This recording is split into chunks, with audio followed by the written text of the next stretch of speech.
Good morning. Here it is. It's Tuesday morning. It's March the 14th. I sure hope you had a great Monday. Hope that you were able to kind of get this week started with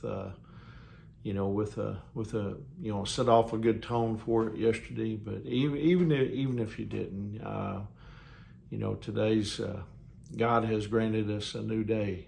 He's given us another day of opportunities, and I certainly hope and pray that we all take advantage of the opportunities that God gives us on this brand new day.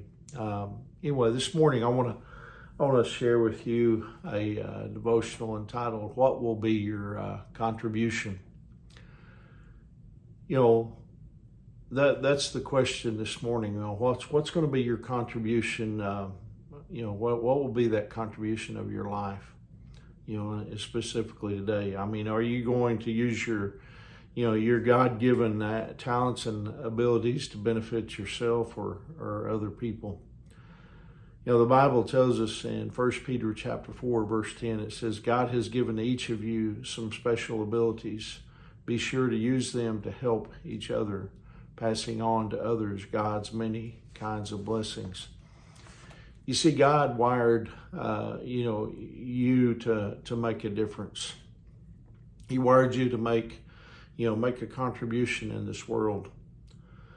You were not put here on this earth just to take up space, to use resources, retire, and then die. Listen, God, He uniquely shaped you so that you can make a unique contribution in this world. And so you need to ask yourself, and we all do, based on how God wired me, what is the greatest contribution I can make? How can I make a difference in this world? Well, in the Bible, you remember the story of the Good Samaritan. He's a great example of someone who had margin in his life, so that he can make a contribution. Now, remember the story. There's a guy who was mugged basically, and on his way from Jerusalem to Jericho. The attackers, they beat him up, and they robbed him of all of his stuff, and basically they left him for dead, there beside the road.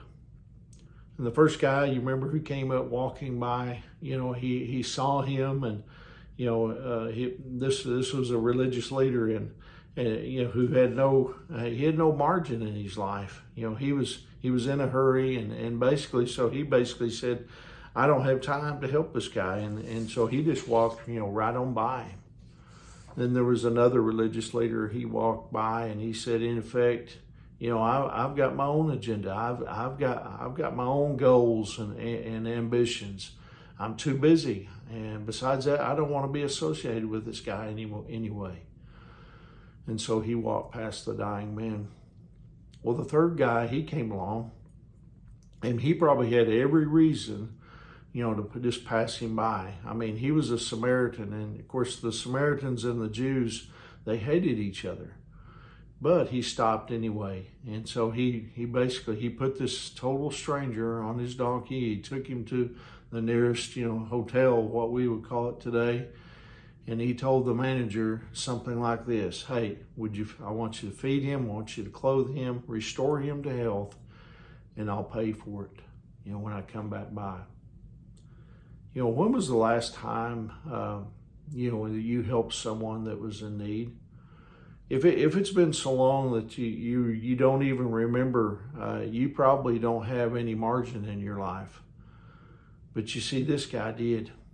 He had time. He had time margin, is what we might call it. He left early enough to stop along the way to help somebody that was in need. He had financial margin because he was able to give away his money. And he had energy margin. You see, he was able to help because he wasn't stressed out because of this Samaritan-Jew relationship. Every day of your life, mine too, personally, you walk by people that you could help.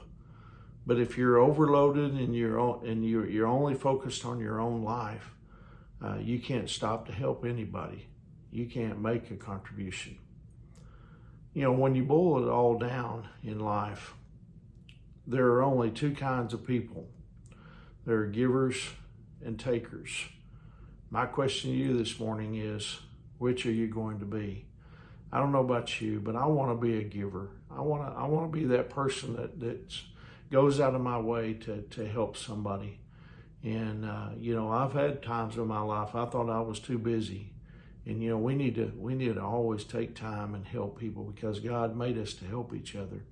And so anyway, I hope that encourages you this morning. I hope that you have a wonderful day. I hope you have an opportunity to help someone today. And anyway, remember, Angie and I, we love you guys, and we're praying for you. And Lord willing, I'll see you tomorrow morning. God bless you.